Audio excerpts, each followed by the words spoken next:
PG Explainer 12 presenting. Film की शुरुआत होती है और हम एक लड़की को देखते हैं जो कि समुद्र में बहकर एक आइलैंड के किनारे पर आ गई थी। इस लड़की का नाम जैन होता है और इसके साथ इसका फ्रेंड ब्रैड भी यहाँ बहकर आ गया था। वो उसके पास जाकर उसे चेक करती है तो पाती है कि वो बुरी तरह से जख्मी था और कुछ ही देर में वो मारा गया है। ये देखकर वो काफी परेशान हो जाती है और बाद में उसकी बॉडी को वहीं पर छोड़कर वो उस आइलैंड को एक्सप्लोर करने लगती है। लेकिन इस आइलैंड पर कोई भी नहीं होता। ये पूरा आइलैंड सुनसान था, यानी कि ये लड़की यहाँ पर फंस चुकी थी। इसके बाद जब वो आइलैंड में अंदर जाती है तो उसे एक जगह पर एक थैला मिलता है जिसके अंदर उसे लेडीज का पर्स और कुछ बच्चों का सामान मिलता है। यहाँ उसे एक मेडिसिन भी मिलती है जिसमें 1994 की डेट लिखी हुई थी, जिससे जैन को समझ आता है कि बहुत सालों पहले शायद यहाँ कोई आया था। उसे सामान्य माचिस भी मिलती है, उसे वो अपने पास रख लेती है और वापस समंदर के किनारे आती है। उसे वहाँ पर गिरा हुआ एक बड़ा सा खोखला पेड़ दिखता है।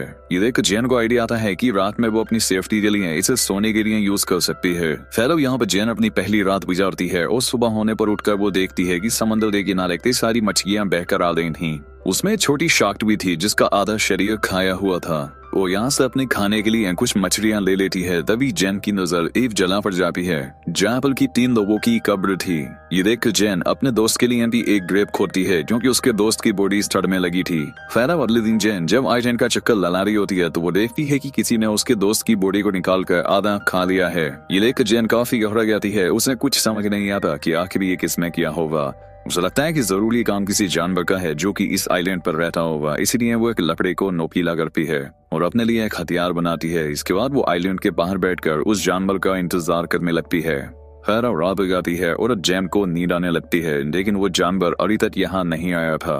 और लेकिन जैन ही आँख खुलती है, वो समंदर में एक सूटकेस को देखती है। वो सूटकेस को लेने के बारे में सोचती है, इसलिए वो समंदर में जाकर उस सूटकेस को ले लेती है। तभी उसे नीचे कुछ महसूस होता है। जब वो नीचे जाकर देखती है तो यहाँ पर उसे एक बड़ा सा होल दिखता है, जिसे देखकर वो काफी हैरान हो जाती है। ठहर वो बाहर आकर उस सूटकेस को खोलकर देखती है।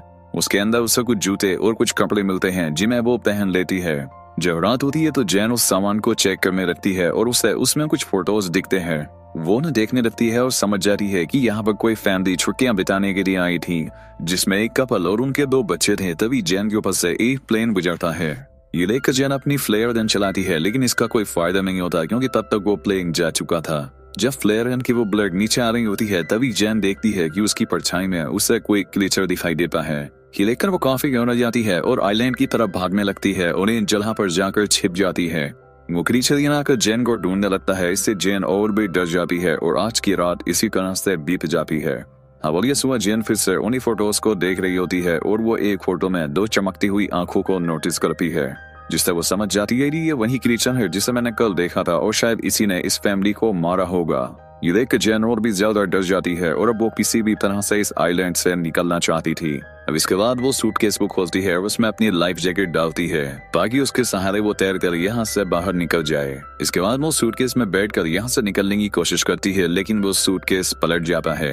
अब उसका ये प्लान फेल हो चुका था, इसलिए वो वापस उसी आइलैंड पर आ जाती है। लेकिन अब उसे उस क्रीचर से बचने के लिए कोई सेफ जगह चाहिए थी, इसीलिए उसे वो गिरा हुआ पेड़ दिखता है। क्योंकि उसमें एक बड़ा सा होल था, इसीलिए वो आज रात उसी में सोने का डिसाइड करती है। खैर जब रात होती है तो क्रीचर फिर से यहाँ आता है और उसे ये भी पता लग जाता है कि जैन उस पेड़ के होल में छिपी हुई है। इसीलिए वो क्रीचर उस पेड़ को तोड़ने की कोशिश करता है, लेकिन वो ऐसा नहीं कर पाता और थक हार कर वापस चला जाता है। अगली सुबह जैन उस पेड़ से बाहर निकलती है और देखती है कि उस टीचर ने कल रात इस पेड़ पर कई वार किए थे, जिससे वो काफी डैमेज हो गया था। इसके बाद वो उससे बचने के लिए एक नया प्लान बनाती है। वो समंदर से कुछ बड़ी मछलियां भरती है और उन्हें वहीं एक पेड़ पर टांग देती है। उसका प्लान था कि जब रात में वो क्रीचर यहाँ आएगा तो वो इन मछलियों को खाकर वापस चला जाएगा और इससे उसकी जान बच जाएगी। अब जैन अगली सुबह उठकर देखती है कि उसका ये प्लान काम कर गया। उस क्रीचर ने यहाँ आकर उन मछलियों को खा लिया था, जिससे जैन की जान बच गई थी। तभी जैन की नजर समंदर के किनारे पर जाती है जहाँ किसी की बॉडी बहकर आ रही थी। ये देखकर वो उस बॉडी के पास जाती है और देखती है कि ये बॉडी काफी सड़ चुकी थी।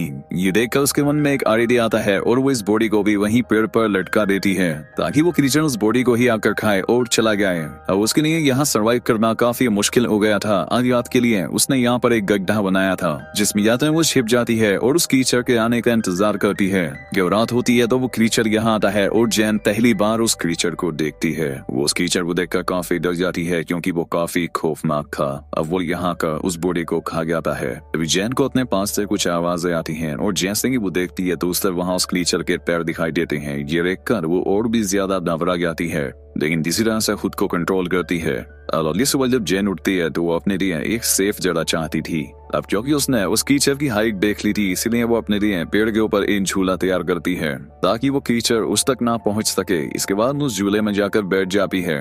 खैर अब जब रात होती है तो वो कीचड़ फिर से यहाँ आता है और उसे यहाँ जैन के होने का एहसास हो जाता है। इसने उस झूले वाले पेड़ को जोर जोर से हिलाने लगता है, जिससे वो झूला टूट जाता है और जैन नीचे गिर जाती है। अब वो कीचड़ जैन का पीछा करने लगता है और जैन अपनी जान बचाकर भागने लगती है। तभी जैन देखती है कि वो कीचड़ जमीन से ज्यादा तेज पानी में दौड़ रहा है और वो पलवल में उसके सामने आकर खड़ा हो जाता है। लेकिन जैन अपने उस लकड़ी के औजार को उस कीचड़ के पेट में घुसा देती है। मुफीजू जैन को उठाकर पानी में फेंक देता है और जैन खुद को किसी तरह से संभालती है। जैन देखती है कि वो कीचड़ यहाँ से जा चुका है और अब वो पानी से बाहर आ जाती है और वहीं पेड़ पर जाकर छिप जाती है। अगली सुबह जब जैन उठती है, ये उसका पैर काफी जख्मी हो चुका था, इसलिए खुद को साफ करने के लिए समंदर में जाती है। जब वो यहाँ नहा रही थी तभी उसकी नजर दूर एक राफ्ट पर जाती है जिसमें उसके दो दोस्त थे जो कि किसी तरह से सरवाइव करके यहाँ आ गए थे।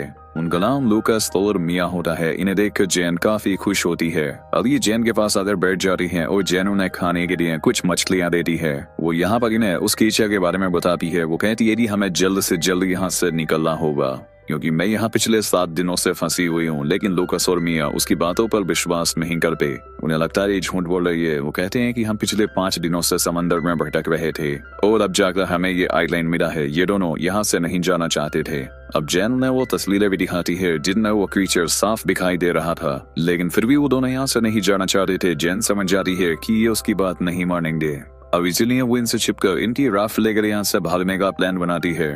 वो उनकी राफ्ट लेकर यहाँ से निकलने की कोशिश करती है, लेकिन वो दोनों इसे पकड़ लेते हैं। मिया जैन पर अटैक कर देती है जिससे वो बेहोश हो जाती है। जो उसकी आंख खुलती है तो वो खुद को बना हुआ पाती है और अब रात हो चुकी थी। इसीलिए वो लूकास को मनाकर उसे खोलने के लिए कहती है, लेकिन लूकास और मिया उसकी कोई बात नहीं सुनते। इसके बाद मिया उस आइलैंड पर घूमने के लिए जाती है और लूकास वहीं जैन के पास रुकता है। इधर जब मिया वॉक कर रही थी तो वो कीचड़ पानी से निकलकर उस पर अटैक कर देता है। उसकी आवाज सुनकर लूकास तुरंत वहां पर जाता है, लेकिन वो कीचड़ मिया को पानी में खींच कर ले जाता है और उसे मार देता है। ये देखकर लूकास बहुत डर जाता है। वो डर कर एक पेड़ पर चढ़ जाता है। अब सुबह हो जाती है, लेकिन लूकास उस पेड़ से नीचे नहीं आता। अब उसे जैन की बात समझ आ चुकी थी। जैन उससे कहती है कि देखो वो क्रीचर सिर्फ रात में आता है, वो दिन में बाहर में ही निकलता। ये बात सुनकर लूकास पेड़ से नीचे आता है और जैन लूकास से कहती है कि हमें जल्द से जल्द इस आइलैंड से निकलना होगा। और लूकास उसकी बात मानने के लिए तैयार था। अब ये लोग कुछ मछलियाँ और कुछ नारियल अपने साथ ले लेते हैं। वो अपने सदी सर्वाइव करने के सामान को रख लेते हैं। यहाँ पर लूकास काफी डरा हुआ था। जैन उसे समझाती है कि वो कीचड़ सिर्फ रात में अटैक करता है हो जब तक रात होगी इस आइलैंड से काफी दूर जा चुके होंगे। इसके बाद जैन जाकर उस क्राफ्ट में बैठ जाती है जहाँ पर उसे कुछ खून बिखरा हुआ दिखाई देता है, जहाँ पर वो समझ जाती है कि इन पिछले 5 दिनों में इन दोनों ने सर्वाइव करने के लिए जरूर किसी अपने इंसानी साथी को मारकर खाया होगा। फिर अभी लोग जैसे ही अपनी क्राफ्ट से यहाँ से निकलने लगते हैं, लूकास को पानी में वही क्रीचर दिखाई देता है। ये देखकर ये दोनों काफी घबरा जाते हैं और उस क्राफ्ट को चारों तरफ से ढक लेते हैं, लेकिन तभी वो क्रीचर उनकी क्राफ्ट में घुसकर उन पर अटैक कर देता है। ये देखकर लूकास उस फ्लेयर गन से उस पर अटैक करता है, लेकिन वो क्रीचर जैन को पकड़कर अपने साथ ले जाता है। जैन के पास एक नाइफ था जिसे निकालकर वो उस क्रीचर पर कई बार अटैक करती है, लेकिन तभी लूकास भी जैन को बचाने के लिए पानी में आ जाता है। ये देखकर वो क्रीचर जैन को छोड़ देता है और लूकास को पकड़ लेता है। वो उसे लेकर अपने उस बड़े से होल में चला जाता है। ये लेकर जैन किसी तरह से तैरकर फिर से उसी आइलैंड पर पहुंच जाती है। जैन को लूकास की मौत का काफी दुख होता है, इसीलिए वो उस टीचर का सामना करने का डिसाइड करती है। इसके बाद वो वहाँ पड़ी लकड़ियों से कई सारे नुकीले हथियार बनाती है, लेकिन ये यार उससे कम नुकीले लगते हैं, इसीलिए वो वहाँ की ग्रेप को खोदती है और उसमें से कंकाल को निकालकर उनसे काफी नुकीले हथियार बनाती है। वो उस क्रीचर को आग में जलाने का प्लान बनाती है, इसलिए वो वहाँ पड़ी सूखी झाड़ियों को इकट्ठा करती है और उनसे घेरा बनाती है। अब उसने अपने टैप को तैयार कर लिया था। खैर कुछ देर के बाद रात होती है और वो कीचड़ यहाँ आता है, वो भी उसी जगह पर जहाँ उसने ट्रैप लगाया था। तभी जैन यहाँ झाड़ियों में आग लगा देती है, जिससे वो कीचड़ आग में फंस जाता है और अब जैन अपने उन नोकीले हथियारों से उस कीचड़ पर अटैक करने लगती है, जिससे वो कीचड़ काफी घायल हो जाता है, लेकिन अब वो जैन को पकड़ लेता है। लेकिन जैन उस पर अटैक करके भागने लगती है, तभी वो कीचड़ उसके सामने आ जाता है।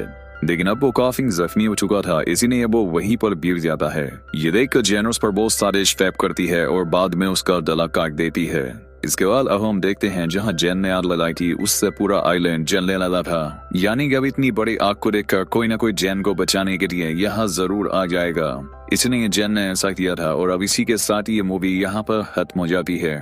दोस्तों अगर वीडियो अच्छी लगी हो तो वीडियो को लाइक और कमेंट करके जरूर बताएं। साथ ही चैनल पर पहली बार आए तो चैनल पर सब्सक्राइब भी कर लें। मिलते हैं हमारी अगली वीडियो में।